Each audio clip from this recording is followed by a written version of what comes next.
머리됨 시리즈 말씀, 오늘은 세 번째 말씀으로 가정에 대해서 말씀을 드리겠습니다. 오늘 말씀은 당시 네 개의 당파로 갈라져서 분열되어 싸웠던 고린도 교회가 예배까지 지장을 받습니다. 서로의 주장에 따라서 이 예배도 분열이 됩니다. 이때 바울은 오늘 말씀을 통해서 교회 안의 질서 그리고 가정의 질서까지 연결해서 가르쳤습니다.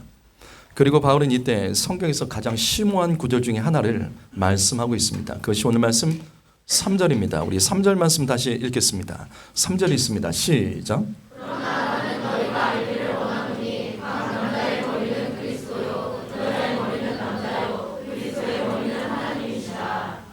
자, 남자의 머리는 그리스도, 여자의 머리는 남자, 그리스도의 머리는 하나님이십니다. 그런데 바울은 이 사실을 우리가 반드시 알아야 한다고 강조하고 있습니다. 그럼 이 말씀을 알려면 어떻게 해야 될까? 자, 순서대로 나열해 보면 하나님, 그리스도, 남자, 여자입니다. 그리스도의 머리가 하나님이고 남자의 머리가 그리스도고 여자의 머리가 남자입니다. 지금 이 말씀은 머리가 세 개가 나옵니다. 세 가지 머리가 있다고요. 성도는 이것을 알아야 됩니다.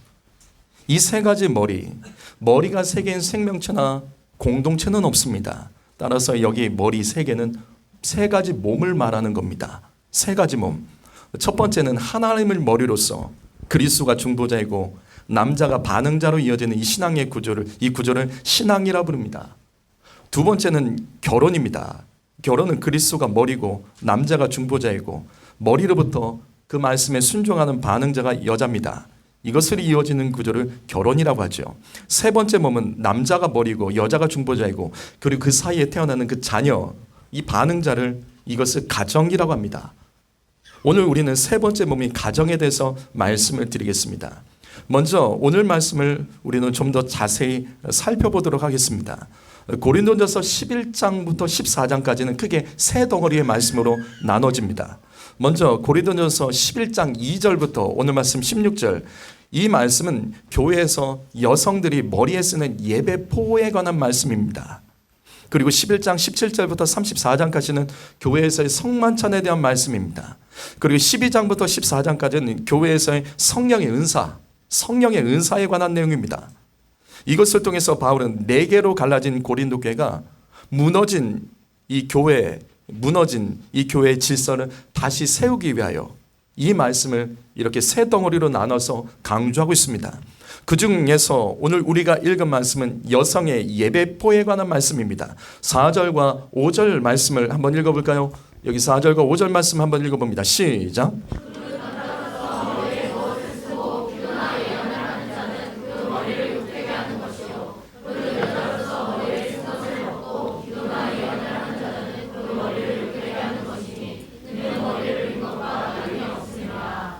자, 바울은 고린도 교회 성도들에게 남자는 교회에서 머리에 예배포, 그러니까 수건 같은 것들을 두르지 말라. 그러니까 수건 같은 걸 두르지 말고 너 예배해라. 하지만 여성은 아닙니다. 머리에 예배포를 두르고 예배하는 것이 좋다. 예언하고 기도하고 예배하는 것이 좋다라고 말합니다. 여러분, 이것을 근거로 천주교 미사가 그래서 이렇게 드리죠. 여자분들이 머리에 뭔가 쓰죠. 이 말씀을 근거로 머리에 수건 같은 것을 얹고 이들이 예배하는 겁니다. 그렇다면 오늘 말씀의 이 의미는 무엇일까요? 다시 한번 4절과 5절 말씀을 보시면 이 말씀은 율법적인 내용이 아닙니다. 이 말씀은 복음 전파를 위한 권면입니다. 무슨 말이냐면 당시 헬라 문화권에서 여성들은 오늘날 이슬람을 좀 이해하시면 될 것 같습니다. 외출을 하거나 공적인 모임에 참석할 때 머리에 수건 같은 것들을 두르게 되어 있었습니다. 이것의 의미는 여자가 남자의 권위 아래 있다라는 의미입니다. 얼굴을 그렇게 드러내지 못했습니다. 그런데 교회는 아니죠. 교회는 남자와 여자의 이 역할과 사명이 다를 뿐이지 남자가 여자보다 높지 않습니다. 그래서 예수 믿는 여성들 중에는 그리스도 안에서 이 자유를 근거로 이러한 관습을 무시하고 교회에서 머리에 수건을 쓰지 않았습니다. 이것은 옳은 겁니다. 하지만 이 같은 행동들은 여러 가지 갈등들을 만들어냈습니다. 당시 사회적으로 여자가 머리에 수건을 쓰지 않고 얼굴을 다 드러내고 다니는 것은 이것은 창녀를 의미해요. 이건 오늘날도 마찬가지죠. 오늘날에도 외국에서 지하철이나 버스에서 여자들이 화장을 고치면 그 여자는 사람들이 창녀로 봅니다. 그래서 당시에 여성들은 외출하거나 공적인 모임에는 머리에 수건을 두르게 되어 있었습니다. 하지만 교회 여성 성도들 중에는 머리에 수건을 쓰지 않고 교회를 드나들거나 이로 인해서 주변 사람들, 세상 사람들은 교회를 부도덕한 집단으로 오해하는 경우가 있었습니다. 그리고 교회 안에서 수건을 쓰지 않고 예배드리는 여성들을 보면서 교회 안에 갓 들어온 새신자들이나 믿음이 연약한 성도들 중에는 그것을 불편해서 다툼이 일어나기도 했습니다. 그래서 고린도 교회 안에는 수건을 쓰냐 마냐를 가지고 서로 다퉜던 겁니다. 이때 바울은 여성들에게 수건을 쓰라고 말합니다. 이거는 율법적인 차별이 아닙니다. 복음 전파를 위해서 사소한 갈등을 막기 위해서 수건을 쓰는 것이 좋다라고 말을 했던 것뿐입니다. 그리고 이어서 성경적으로 남자와 여자의 차이까지 오늘 말씀에서 기록하고 있습니다. 우리 8절과 9절 말씀, 8절과 9절 말씀 읽어볼까요? 8절과 9절입니다. 읽습니다. 시작.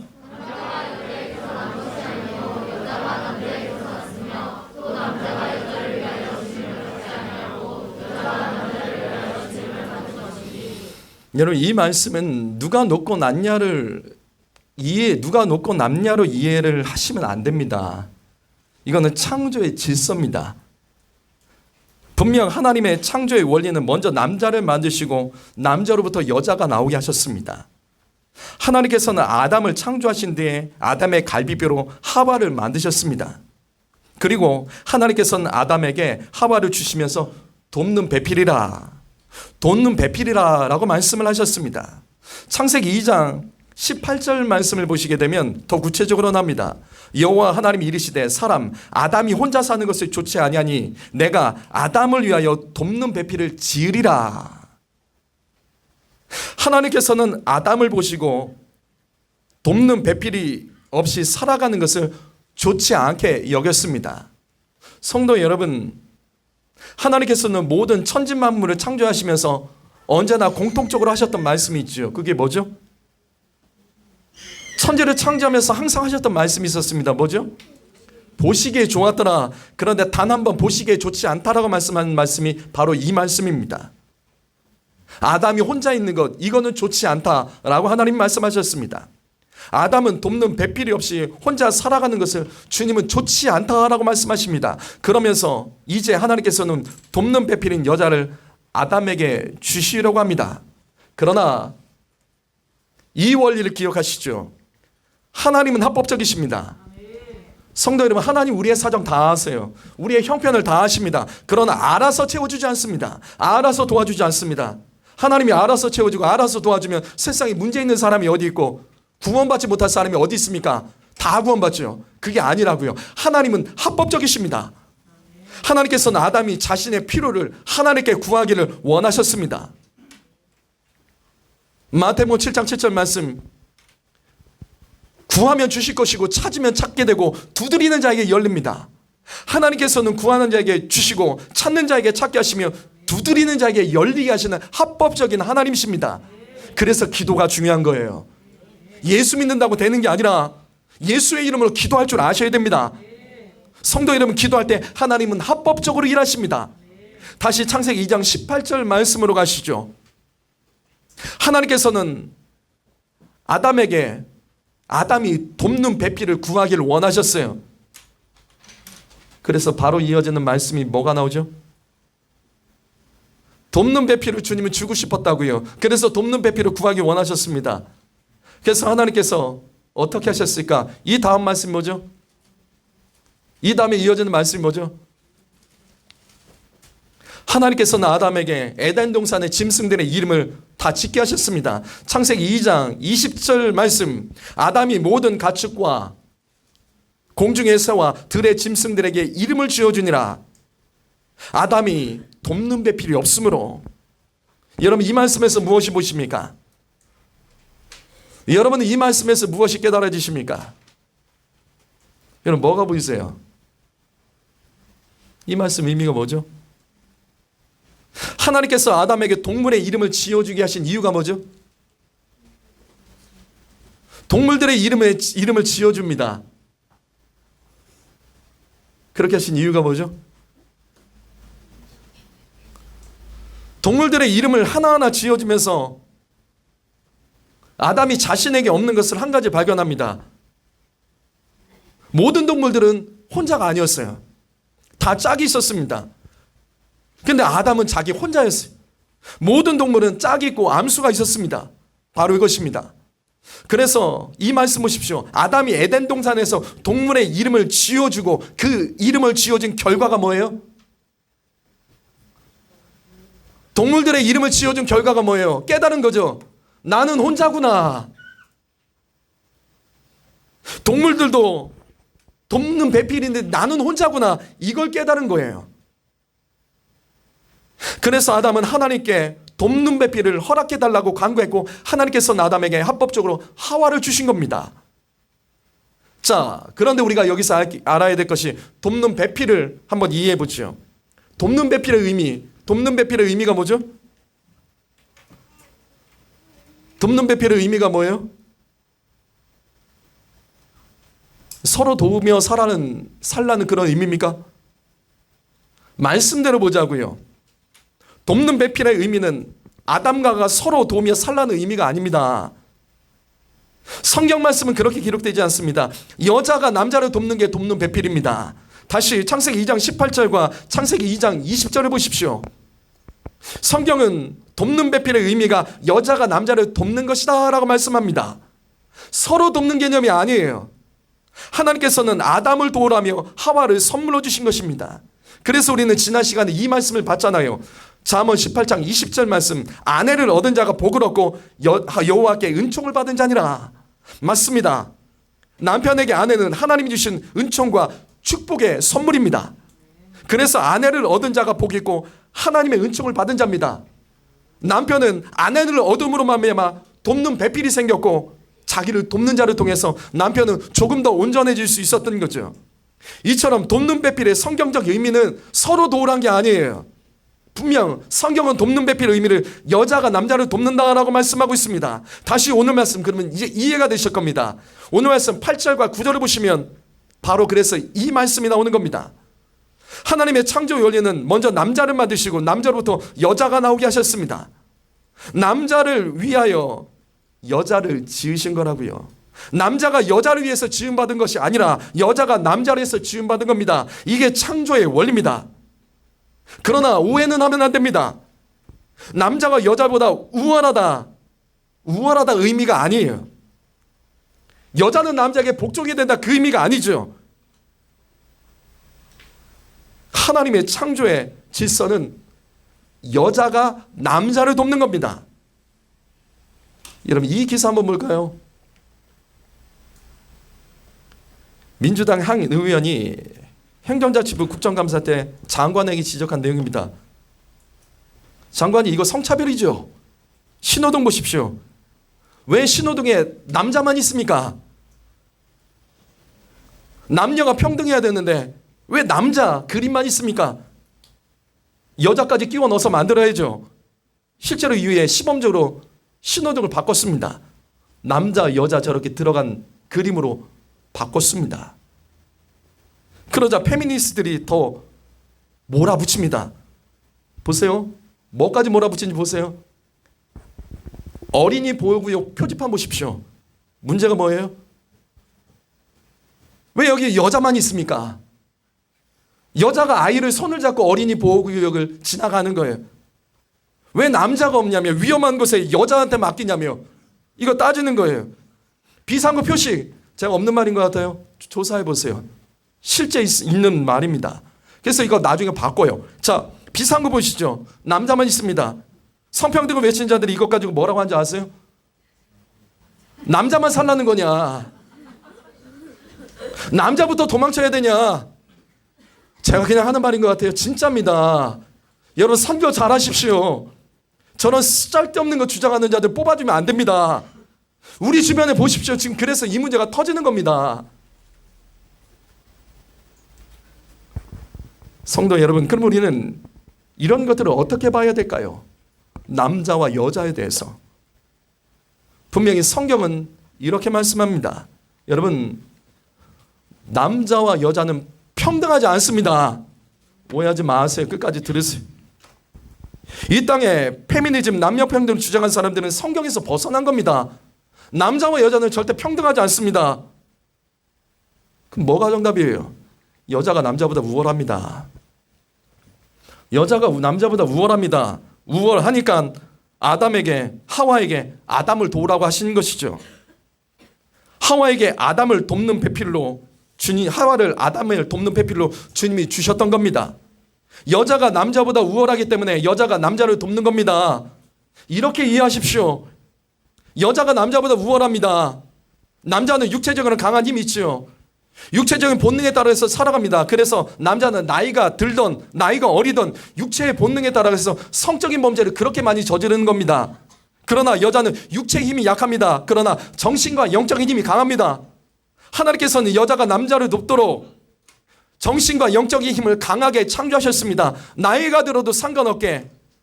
육체의 힘은 나이가 들면 시들해지만 정신과 영적인 힘은 나이와 상관없습니다. 그래서 교회에 남자보다 여자가 많습니다. 여자가 남성들보다 정신과 영적인 힘이 강하기 때문입니다. 여러분, 영이 육체에 이깁니다. 보이지 않는 것이 보이는 것 이깁니다. 그렇기 때문에 하나님께서는 여자가 남자를 돕도록 그래서 돕는 배필로 창조하신 거예요. 이처럼 남자는 여자보다 부족합니다. 실제적으로 육체적으로도 갈비뼈가 하나 부족하죠. 그런데 신경에서는 하나님의 창조의 질서는 부족한 남자를 여자의 머리로 세우셨습니다. 부족한 남자를 여자의 머리로 세우셨습니다. 에베소서 5장 23절 말씀, 이는 남편이 아내의 머리됨이 그리스도께서 교회의 머리됨과 같으니. 가정에서 남편이 머리입니다. 분명 여자가 남자보다 우월합니다. 여자가 남자를 도와야 됩니다. 하지만 부족해도 하나님이 세우신 창조의 질서는 남자가 머리다임입니다. 머리. 남자가 머리인 거예요. 그래서 다시 오늘 말씀 고린도전서 11장 8절과 9절을 보시게 되면 여자는 부족한 남자에게서 났습니다. 이것이 하나님의 창조의 질서입니다. 남편이 부족해도 여자가 겸손히 섬기라고 하나님께서는 세워진 질서입니다. 남자가 여자를 위해서 지음받은 것이 아니라 여자가 남자를 위해서 지음받은 돕는 배필입니다. 도우라고 더 강하게 하셨고 더 우월하게 하셨습니다. 그래서 부족해도 남자가 가정의 머리입니다. 여성 여러분, 가정에서 남편이 부족할 때 대들지 마시고 싸우지 마시고 바꾸려고 하지 마시고 도우셔야 됩니다. 가정의 머리는 남편입니다. 이처럼 세 번째 몸인 가정의 머리는 남자예요. 아내 여러분, 가정이 살기 원하신다면 남편을 머리로 인정하는 중보자가 먼저 되셔야 됩니다. 내가 머리 되면 큰일 나십니다. 그런데 가정에서 중보자는 앞에서 신앙과 결혼의 중보자와 이게 달라요. 자, 신앙과 결혼의 중보자의 핵심은 뭐였죠? 신앙과 결혼의 중보자의 핵심이요. 신앙과 결혼의 중보자의 핵심은 피 흘림입니다. 하지만 가정에서 중보자는 핵심이 피 흘림이 아니에요. 제가 몇몇 집사님들과 대화를 해보니까 이번 주 가정에 대해서 말씀 나눌 때 여자들이 중보자니까 여자들 죽어야 된다고 말할 것이라고 뻔하다고 생각하는 분이 계신데 아닙니다. 아닙니다. 가정에서의 중보자의 핵심은 피 흘림이 아니에요. 뭘까요?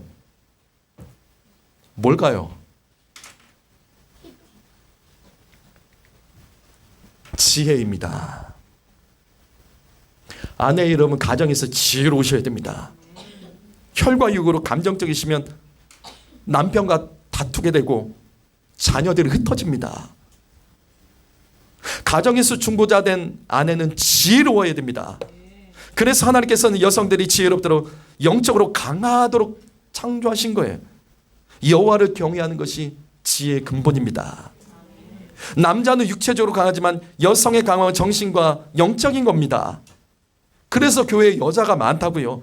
하나님께서는 여성들이 지혜로워지도록, 그래서 하나님을 더 경외하도록 주님께서 영적으로 강하게 만드신 거예요. 여성 여러분, 똑똑한 게 지혜가 아닙니다. 남편보다 많이 하는 게 지혜가 아닙니다. 그래서 우리는 잠언을 알아야 돼요. 잠언에는 하나님이 원하시는 여성의 모습이 딱 세 가지가 나옵니다. 여성은 이래야 된다, 여인은 이래야 된다, 딱 세 가지가 나와요. 잠언 12장 4절 말씀 보면 어진 여인은 지 아비의 면류관이나, 어진 여인은 남편의 면류관입니다. 어진 여인은 남편의 영광이 됩니다. 잠언 14장 1절에서는 지혜로운 여인은 자기 집을 세우되 미련한 여인은 자기 손으로 그것을 허느니라. 지혜로운 여인은 자기 집 가정을 세우지만 여인이 지혜가 없으면 가정이 무너집니다. 잠언 31장 10절 말씀은 누가 현숙한 여인을 찾아 얻겠느냐, 현숙한 여인하고 결혼해야 된다는 거예요. 그 여인의 값은 진주보다 더 비싸다. 뭐를 줘서라도 남자들에게 말하는 거예요. 현숙한 여인을 찾아라, 얻어라, 그 여인을 결혼해라. 잠언에서는 이상적인 여인의 모습을 세 가지로 이렇게 강조하죠. 어진 여인, 지혜로운 여인, 현숙한 여인. 그런데 여기서 어질고 현숙하다는 단어는 히브리어가 똑같습니다. 히브리어로 하일이란 단어예요. 그 뜻이 뭐냐면 이 힘과 능력이란 단어예요. 그래서 신기한 거예요. 잠언에서는 히브리어로 하일을 어질고 현숙하다라고 번역하고 있습니다. 다른 것에서는 힘과 능력으로 번역하는데 여기서는 어질고 현숙함으로 번역하는 거예요. 그 이유가 뭘까요? 같은 단어도 이 잠언 안에서는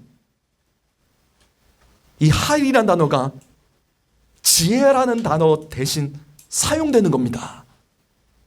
무슨 말이냐면 여기 어질다, 현숙하다, 이 단어의 힘과 능력은 지혜가 힘이고 능력입니다. 이걸 가르치고 있는 거예요. 그래서 잠언에서 강조하는 여인의 모습은 한 가지입니다. 지혜입니다. 가정을 세우는 여인, 그 여인은 한마디로 지혜로운 여인입니다. 아내 여러분, 가정의 중보자로서 여러분은 지혜로우셔야 됩니다. 죽는다고 끝나는 게 아니라고요. 지혜로우셔야 됩니다. 그래야지 가정이 살아납니다. 그렇다면 퀴즈요. 왜 신앙과 결혼의 중보자의 핵심은 피 흘림인데 왜 가정만 중보자의 핵심이 지혜일까요? 왜 가정만 중보자의 핵심이 지혜이죠? 왜 다르죠? 이 다른 이유가 뭐예요? 왜 중보자, 가정에서만 중보자의 역할이 다르죠? 그것은 머리 때문이죠. 가정의 머리는 완전하지 않습니다. 그러나 신앙과 결혼의 머리는 완전하죠. 신앙과 결혼에서 머리, 하나님과 그리스도는 완전하십니다. 그래서 중보자는 그 머리를 위해서 죽어야 되는 거예요. 하지만 가정은 달라요. 가정의 머리인 남편은 부족합니다. 여자가 도와야 된다고요. 가정에서 남편은 이해가 안 되는 짓을 할 때가 참 많습니다. 별것도 아닌 걸 가지고 싸우고 화내고 흥분합니다. 별것도 아닌 걸 가지고 참 혈기를 부립니다. 아내의 말을 참 안 듣고 고집 셉니다. 가정에서의 중보자는, 아내는 그래서 죽어야 되는 것이 아니라 그래서 지혜로워야 됩니다. 도와야 되기 때문이에요. 돕는 배필이 되기 위해서입니다. 그리고 자녀들을 위해서 중보자인 아내는 지혜로워야 돼요. 머리가 자녀들에게 건강한 것을 흘려주지 못할 때가 있습니다. 건강한 믿음을 전수하지 못할 때가 있습니다. 그래서 아내는 지혜롭게 자녀들까지 책임을 져야 돼요. 그래서 아내는 가정에서 죽으면 안 됩니다. 지혜로워야 됩니다.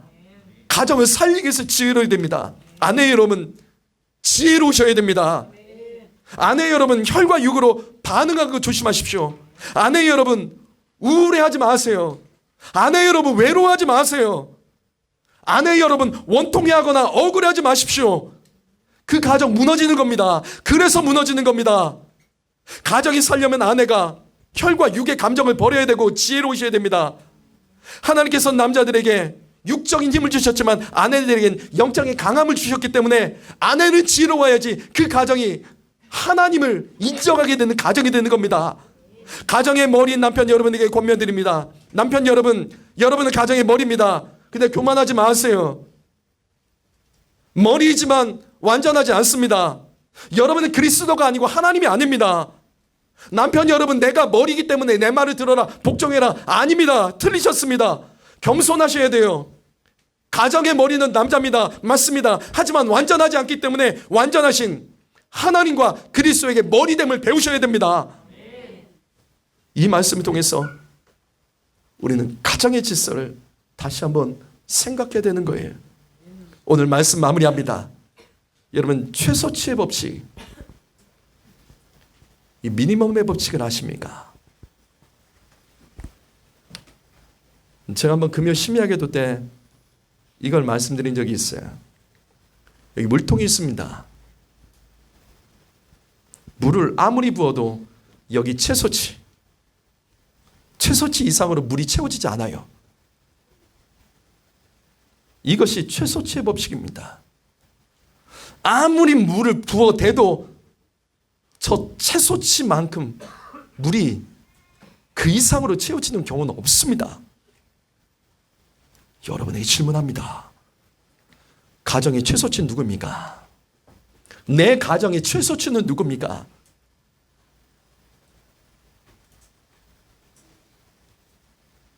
기도의 최소치, 말씀의 최소치, 예배의 최소치 누굽니까?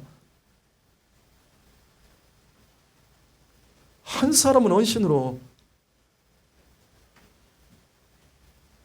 가정이 복을 얻는 건 아니에요. 한계가 있다고요. 최소치 이상으로 하나님의 은혜, 축복은 채워지지 않습니다. 한쪽만 열심히 기도하고 한쪽만 열심히 부르짖는다고 그 가정이 하나님의 축복으로 충만하게 채워지는 게 아닙니다. 최소치가 있다고요. 누군가 깎아먹는 사람이 있다고요. 근데 아버지가 그 최소치가 되면 치명적입니다.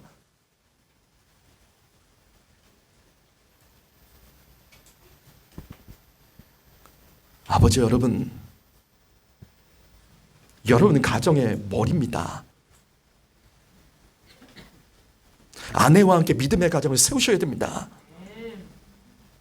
아내가 잔소리할 때 중보자의 지혜의 언어로 받아내십시오. 아버지 여러분, 나의 최소치를 찾으십시오. 언제까지 아내와 자녀들의 기도를 빨아먹으려고 하십니까? 머리인 아버지가 회개해야 됩니다. 결국 머리가 제일 중요합니다. 아내가 아무리 애를 써도 아버지가 그걸 받아내지 못하면 그냥 거기서 거긴 거예요. 기도의 분량을 채우셔야 됩니다. 말씀의 분량, 예배 횟수를 늘리십시오.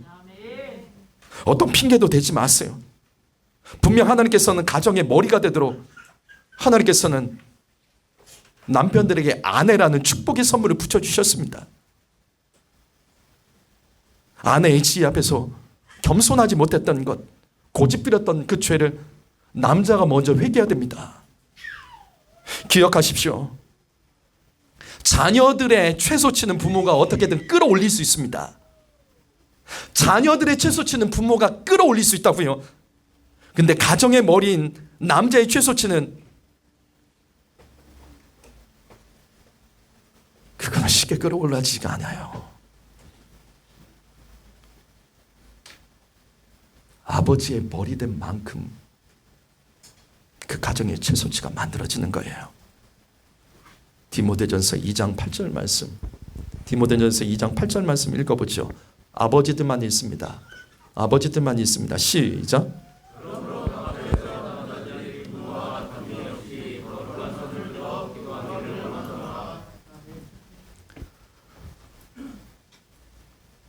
왜 내 가족에게 분노하십니까?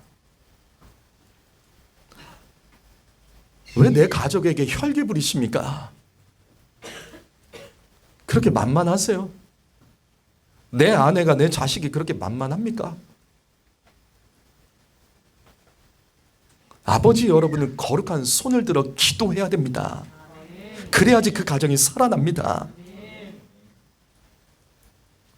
고린도전서 16장 13절 깨어 믿음에 굳게 서서 남자답게 강건하라.